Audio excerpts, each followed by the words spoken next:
今日介紹一個咧健康午餐嗱，我呢個咧係百香果嚇，咁百香果比較酸嘅，咁佢有香味啦。咁其實我呢度咧睇到咁黃咧，我係加咗少少黃薑粉、黑胡椒同埋呢個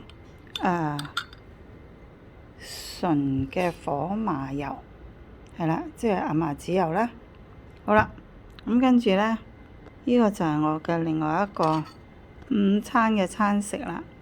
咁呢隻漿咧，我係用咩咧？用小米啦，煲咗佢。咁個小米裏邊我亦都加咗有蝦粉啦，即係用蝦殼磨成嘅粉，咁增加鈣質啦。咁然後咧，我亦都放咗啲黑芝麻、白芝麻，我嚟增加口感，好食嘅啫。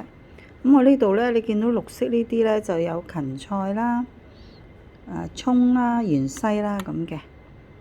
咁其實我仲可以加其他嘅綠色植物嘅，咁但係就唔加啦。咁呢度咧，你見到我放咗啲黃薑粉，咁黃薑粉一定要同嗰個黑胡椒一齊用嘅，所以我亦都放咗黑胡椒啦。咁我就撈佢落去，咁撈完佢就可以成為我今日嘅午餐啦。咁呢幾粒花生咧，亦都係增加下口感啦，因為成碗嘢都冇嘢咬噶嘛，係啦。咁呢度咧大概係500ml啦，再加呢度都係500ml嘅，我已經先頭飲咗啲啦。咁咧就係咁我食咗2件酸種麵包，加埋就係我嘅午餐啦。咁呢個午餐咧係有咩好處咧？唔會令你增磅，又唔會令你升糖。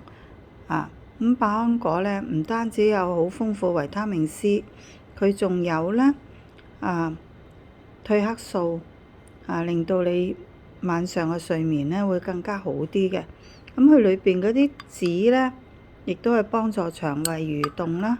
咁可以咬碎佢吞緊啲咧，又唔可以全部吞晒啦。你覺得太多就咁樣就係一個健康午餐啦。